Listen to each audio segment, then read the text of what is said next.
Magandang hapon mga kalyabi. Ito, troubleshoot ko yung electrical niya.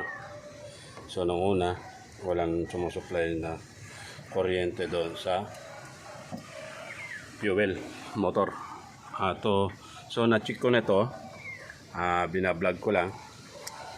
Kinuha ko lang yung relay sa fuel pump motor niya. So, not functioning yung relay niya. Nung nagpalit din ako ng motor, isa rin yung nagkaroon din ng problema. Yan. Ito yung motor niya na pinagpalitan, fuel pump motor. So ayaw na rin gumana. Ino-obserbahan ko na lang ito ay yung overheat. So i-double check ko yung aux fan niya kung gumagana. Tapos yun siya temperature kung mag-automatic siya.